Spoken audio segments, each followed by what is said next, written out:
And when I saw her on the door, I Sophia said, Loren's beginnings were far from the glamorous destiny the world would one day associate with her name.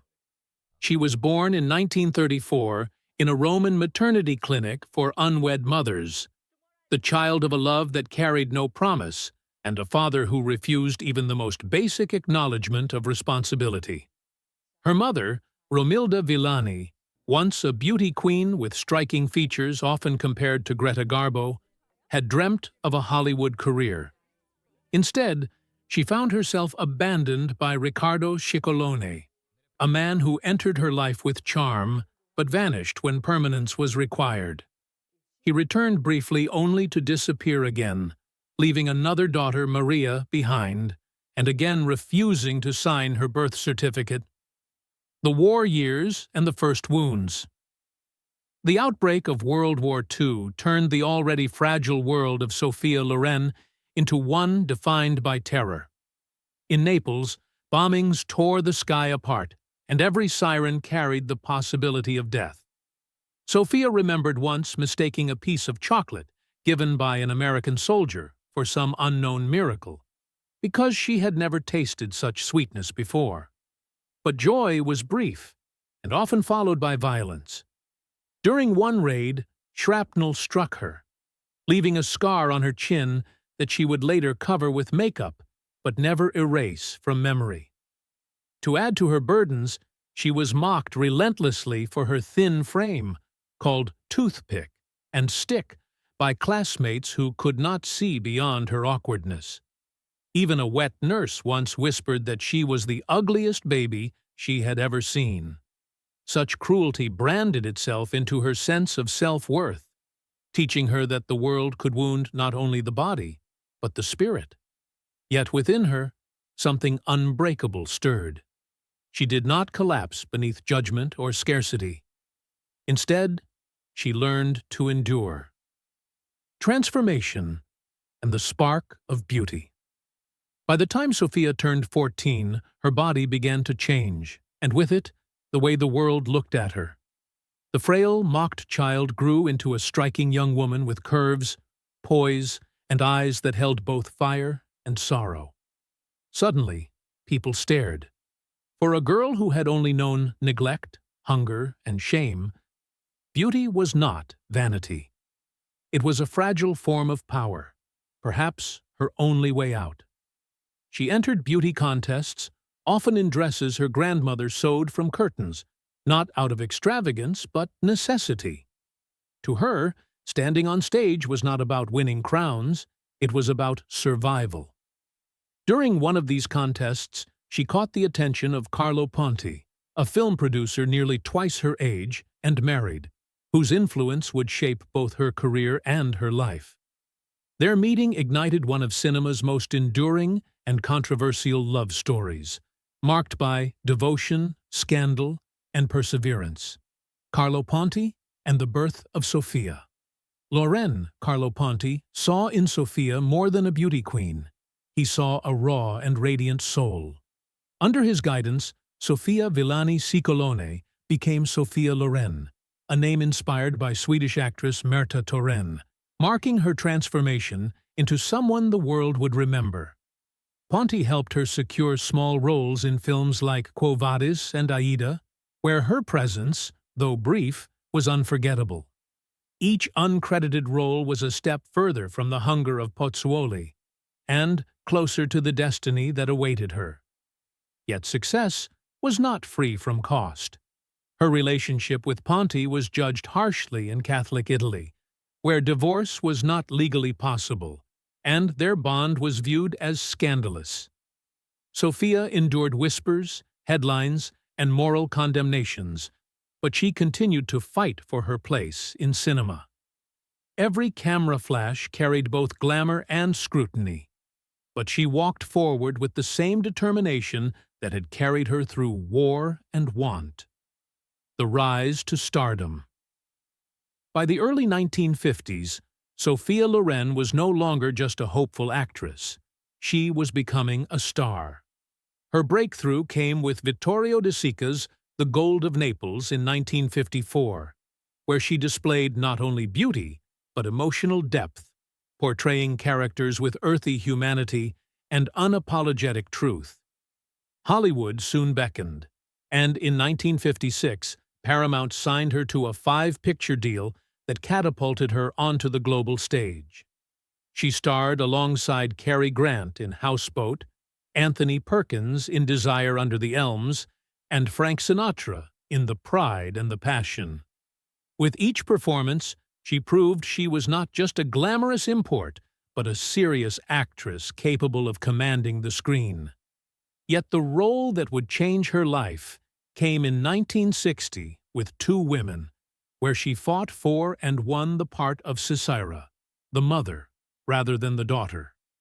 Her portrayal of a mother protecting her child in war was searingly authentic, drawn from her own wartime memories. The performance earned her the Academy Award for Best Actress, making her the first to win for a non-English-speaking role. "When I performed Sisira," she said, "I wasn't pretending. I was remembering." With that role, Sophia Loren secured not just fame, but immortality in cinema history. Hollywood fame and personal trials. Through the 1960s, Sophia Loren became a phenomenon. Her films, including Marriage Italian Style and Yesterday, Today and Tomorrow, cementing her as the face of Italian cinema's golden age. She earned multiple David di Donatello awards and international acclaim, admired for her ability to blend sensuality with dignity. Yet fame was never without shadows. Cary Grant's romantic proposal during their film together left her torn, but she chose Ponti despite the complications, remaining loyal to him in a decision she described as bittersweet. On the set of A Countess from Hong Kong in 1967, she endured another trial when Marlon Brando overstepped boundaries in a scene, leaving her humiliated. She responded with dignity and firmness, reminding the world that her strength was not merely scripted. Hollywood brought her glamour and opportunity, but also revealed its cruelties, which she faced with the same quiet resilience she had carried since childhood. Trials in the public eye. Even after decades of success, Sophia Loren faced new challenges. In 1982, she was sentenced to 30 days in prison for a tax dispute, serving 17 in Naples before her release. For a woman long associated with elegance, the sight of her behind bars shocked the world. Yet she endured the humiliation with quiet grace, later recalling, "It wasn't the time in prison that hurt the most. It was the shame of being treated like a criminal when I had spent my life trying to live with dignity." When she emerged from prison in a crisp white suit, her head high, she became an emblem of resilience once more. Wealth, endurance, and legacy. Sophia Loren's life was not only defined by hardship, but also by triumph. With Carlo Ponti, she built a life of prosperity and artistry, turning her childhood of scarcity into a future of abundance. Their Roman villa on the Appian Way became a symbol of their success, filled with Renaissance art and history. Even after selling it in 2007, Loren continued to live surrounded by beauty, a stark contrast to the poverty of her youth.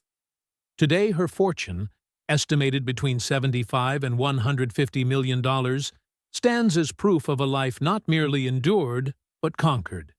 Yet her true wealth lies not in numbers, but in the story she left behind, a tale of survival, transformation, and grace. A life in reflection. Now in her 90s, Sophia Loren lives quietly in Geneva, Switzerland, far from the flashing cameras that once followed her every move. She has chosen a life of reflection, where peace outweighs spectacle. Her films endure, her fortune remains, but more importantly, her legacy as a woman of resilience continues to inspire. She is remembered not only for her breathtaking beauty, but for the endurance that allowed her to transform scars into strength. No matter how far I went, I always carried the silence of that hungry little girl in my eyes, she once said, and perhaps that is why her presence resonates so deeply. Sophia Loren's story is not simply one of cinematic triumph, but of human survival. She endured poverty, war, ridicule, scandal, and shame, and yet she emerged with dignity intact. She remains not a flawless goddess, but a woman who endured, who fought, who loved, who lost, and who survived it all with breathtaking grace. A forbidden union in 1957, desperate to hold on to a love that defied convention, Sophia Loren and Carlo Ponti quietly married in Mexico. What should have been a moment of joy quickly turned into public scandal, as Italian law condemned the union and Ponti was charged with bigamy. Sophia, barely in her 20s, suddenly found herself branded with cruel labels she did not deserve, called a homewrecker, a scarlet woman, a symbol of scandal. The criticism was relentless and the judgment harsh. With nowhere to turn, the couple fled to France, where their relationship was not considered a crime. Nearly a decade of uncertainty followed before they were finally able to marry legally in 1966, after gaining French citizenship. By then, the toll had been immense. Their homeland had turned cold, their careers had slowed under the weight of controversy, and Sophia's yearning for a family remained unfulfilled. Yet through the storm, she never abandoned dignity.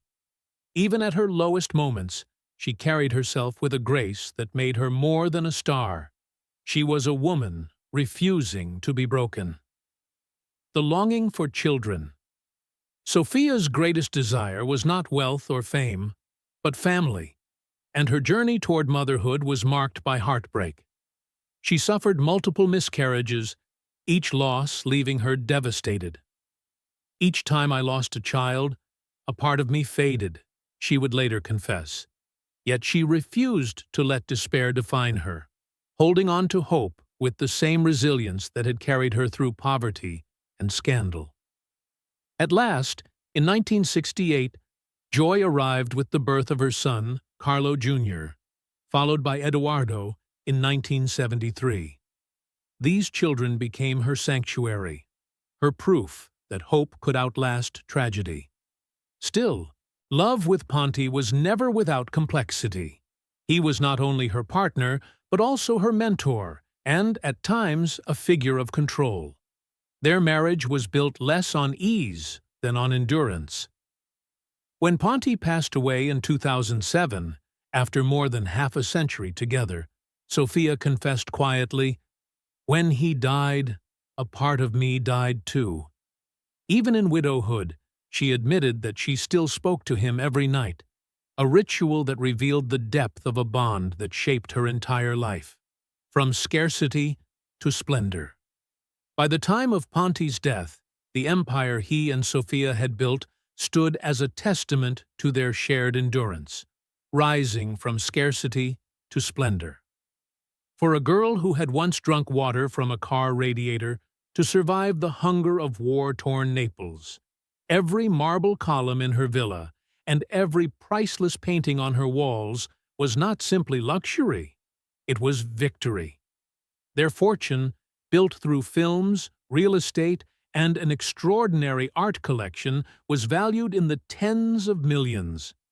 Their Roman villa on the Appian Way, surrounded by lush gardens, became a monument to survival, a physical embodiment of Sophia's transformation from a child of rubble and hunger to a woman of power and grace. For her, wealth was never about indulgence. It was proof that wounds could be turned into willpower, scars into symbols of triumph. A love triangle of choices. Yet even as her life with Ponti endured, another chapter lingered in whispers, a fleeting but unforgettable bond with Cary Grant. In 1956, while filming The Pride and the Passion, Sophia met the Hollywood icon, and he fell deeply in love. Cary even proposed marriage, offering her security, adoration, and the kind of tenderness she had rarely known. Sophia admitted later that she was deeply fond of him, perhaps even in love. But her heart was torn. On one side stood the promise of a new life with Grant. On the other, loyalty to Carlo Ponti, the man who had believed in her before the world did, though their union was fraught with risk and sacrifice. In the end, she chose Ponti, but the decision left a quiet shadow in her heart. Some decisions haunt more gently than others, she would later reflect, acknowledging the bittersweet ache of what might have been. The price of jealousy. That triangle, however, came at a cost. When Ponti learned of Grant's affection, he was consumed by jealousy, and in a moment of anger, he lashed out. For Sophia, it was a painful reminder that love can be as turbulent as it is tender. She rationalized it in a way that reflected the complexities of her era, saying, "If a man is jealous, it means he loves me." It was not weakness, but a window into the complicated ways love, power, and fear often intertwined in her life. She endured quietly, as she always had, carrying storms in silence while presenting poise to the outside world. Shadows of stardom. Behind the glamour of Hollywood, Sophia also endured private humiliations that rarely reached the public eye. Stardom, she learned, was often accompanied by shadows. One of the most painful episodes came during her collaboration with Peter Sellers in The Millionaires, 1960. Sellers became infatuated with her, to the point of leaving his wife and family. Sophia, firm in her integrity, rejected his advances, but she carried the sadness of knowing her decision had left his personal life in chaos. It was a burden she never should have had to carry. Yet as a woman in the public eye, she bore it quietly. For Sophia, beauty and fame often came with a hidden tax, the expectation that she would shoulder guilt for choices that were never hers. The Brando Incident. Perhaps the most disturbing moment of her career came in 1967 during the filming of A Countess from Hong Kong. In a scene meant to portray passion, Marlon Brando went beyond the script, forcing a kiss and biting her lips so hard it drew blood. Sophia was stunned and humiliated, but her dignity remained intact. Pulling away, she told him firmly, "Never do that to me again." That simple act of defiance became one of the clearest windows into her resilience. She did not lash out publicly or let bitterness define her, but she refused to be diminished. Later, she would recall it as one of the most disrespectful moments of her career, but also one where she realized the strength of her own voice. Grace in the face of cruelty. Sophia Loren never allowed cruelty to consume her. When asked about humiliations and betrayals later in life, she chose not to dwell on bitterness, but instead on the lessons of dignity. "I learned to say no with my eyes, even when I was afraid," she explained. Those eyes, immortalized on screen, carried both beauty and defiance, a quiet power that was more enduring than fame itself. In a world eager to reduce her to labels, starlet, scandal, symbol, she insisted on defining herself by her endurance. Her grace was not naive, it was honed through fire. Public shame. Private strength. Just when it seemed her greatest storms were behind her, Sophia was thrust again into scandal. This time not private, but painfully public. In 1982, at the height of her respectability, she was sentenced to 30 days in prison for errors in her tax filings, of which she served 17. For many, it was a scandal. For Sophia, it was humiliation. Yet she did not hide from the world. She endured the prison cot, the shared cell, the whispers of guards who had once admired her. And when she emerged, she faced the cameras with her head high. Dressed in a crisp white suit, she carried herself with a composure that silenced the gossip. Prison could not strip her of dignity. If anything, it revealed to the world that resilience was her truest crown. Choosing dignity over defeat. That episode could have destroyed her, but instead, Sophia transformed it into a lesson in survival. Her poise in the face of scandal became a masterclass in grace under pressure, showing that her legacy extended far beyond cinema.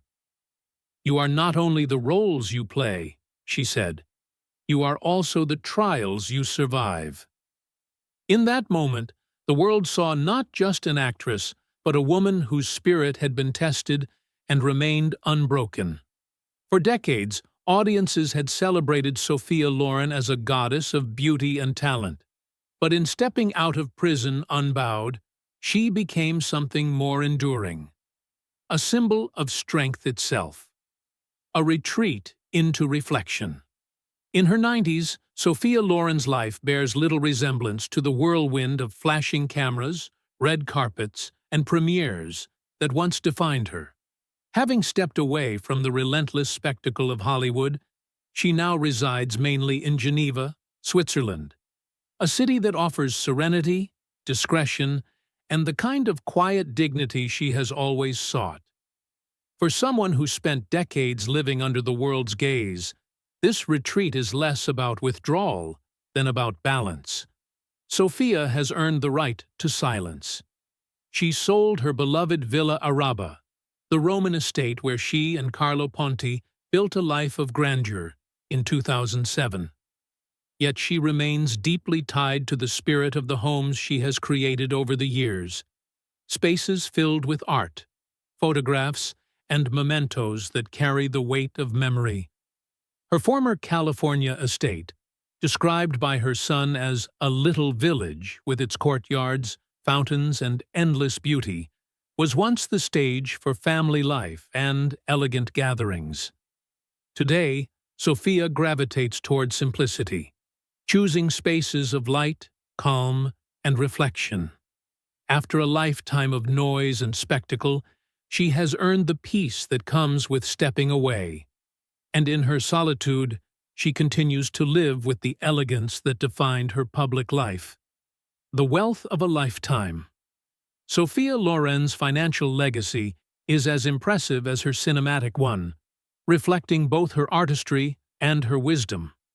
With her net worth estimated between $75 million and $150 million, she stands as proof that glamour and prudence can coexist. Her wealth did not come solely from acting, though her film career was remarkable. It also flowed from real estate, investments, endorsements, and her extraordinary art collection. At one point, she owned a private condominium on Williams Island, Florida, known for its privacy and luxury, and her homes in Rome, Geneva, and California each carried the mark of her style, refined yet warm. Perhaps most telling of her cultural stature was the value of her art. In 2007, she sold a Francis Bacon painting for $16.5 million, an astonishing price that underscored the scale of her holdings. Jewelry, paintings, and properties were never just trophies for Sophia. They were symbols of her journey from poverty to security, from hunger to abundance. For a woman who once drank radiator water in war-torn Naples to survive, the glittering jewels and priceless canvases represented something deeper than wealth. They were markers of victory, evidence of how far she had come. A body tested, a spirit unbroken. Even in her later years, Sophia Loren has faced new trials with the same resolve that carried her through childhood hunger, professional scandal, and personal heartbreak. In 2023, at the age of 89, she suffered a devastating fall in her Geneva home, fracturing her hip and thigh. For many at her age, such an injury could have meant the end of independence, even the end of vitality. But Sophia refused to surrender.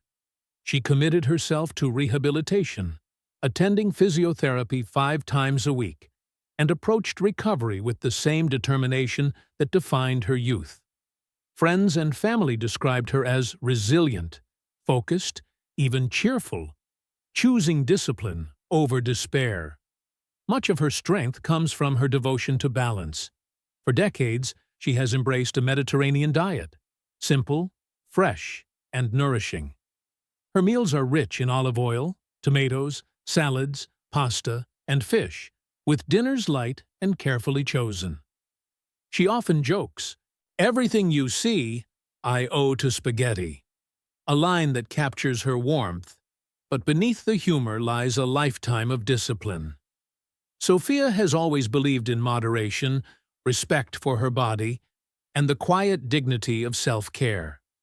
Her spirit, unbroken even in crisis, remains the truest measure of her vitality. A career that refused to fade. While many of her contemporaries retired into silence, Sophia Loren proved that artistry has no expiration date. In 2020, at the age of 86, she returned to the screen in the Netflix drama The Life Ahead, directed by her son, Eduardo Ponti. It was more than a performance. It was a resurrection. Critics hailed her portrayal of Madame Rosa, a Holocaust survivor who cares for the children of sex workers, as haunting, layered, and deeply moving. The film became a global success, earning her awards recognition and introducing her brilliance to a new generation. For Sophia, it was not simply about proving she could still act, but about demonstrating that her art had deepened with time, her performances infused with the wisdom of a life lived fully. Beyond film, she continued to thrive.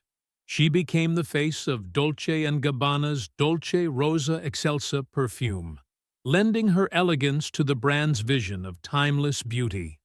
She launched a namesake restaurant brand in Hong Kong, sharing her love of Italian cuisine with the world. She was also celebrated in the Netflix documentary What Would Sophia Loren Do?, which honored her influence and captured how her story inspired women across generations. For Sophia, these projects were not about fame, but about legacy. They reflected her refusal to let age define her, proving instead that vitality is a choice and artistry is eternal. A legacy in light, Sophia. Loren's legacy is measured not just in films and awards, but in the strength she displayed at every turn. She has won an Academy Award for Best Actress, dozens of international honors, and recognition as one of cinema's greatest icons. Yet her true triumph lies in her ability to endure, to transform adversity into wisdom, and to carry herself with grace when dignity was threatened. On her 90th birthday, dressed in Giorgio Armani and diamonds, she radiated not with the fire of youth, but with the calm glow of peace. She once said, "There is a fountain of youth. It is your mind, your talents, the creativity you bring to your life." This belief has guided her through every chapter, shaping her not only as an actress, but as a woman of unshakable principle. Her story is not one of perfection, but of persistence. She has shown the world that beauty is fleeting, but dignity is timeless. She turned wounds into wisdom, scars into stardust, and heartbreak into strength. Her legacy, then, is not just a body of work, but a way of living, a refusal to surrender, a determination to shine, a model of grace for generations to come. The Eternal Flame. From a little girl in Naples who scavenged food and drank radiator water to survive World War II, to a woman who became the face of international cinema, Sophia Loren's journey has been extraordinary. She has lived through war, scandal, heartbreak, and triumph. But through it all, she never surrendered her dignity. She has known love that was forbidden, choices that were haunted, humiliations endured in silence, and triumphs celebrated across the globe. Yet, through every storm, her poise has remained. "Nothing makes a woman more beautiful than the belief that she is beautiful," she once said, and her life has been the proof. Beauty, for her, was never just physical. It was resilience, belief, and dignity. Fame may flicker, applause may fade, but Sophia Loren endures, not only as a cinematic legend, but as a symbol of human strength. She is a flame that refuses to die out, a blueprint of endurance, and an eternal light that continues to inspire. Your voice matters. Sophia Loren's life is not only a story of glamour and cinema, but also one of survival, reflection, and resilience. She has shown us that even the most dazzling stars are shaped not by their roles alone, but by the trials they overcome. Her journey invites us to reflect. What part of her story speaks to you most? Is it the girl who survived hunger, the woman who faced scandal with poise, the mother who turned heartbreak into hope, or the actress who returned to the screen in her 80s to prove her art was eternal? On a scale of 0 to 10, how deeply do you admire her, not just as a star, but as a woman who embodies endurance and transformation? Share your thoughts in the comments below, and let's keep her story alive. Like, share, and subscribe if Sophia's legacy touched your heart, because stories like hers are not meant to be forgotten. They are meant to be remembered, honored, and carried forward. For her flame is not hers alone, but one she has passed to all who believe in resilience.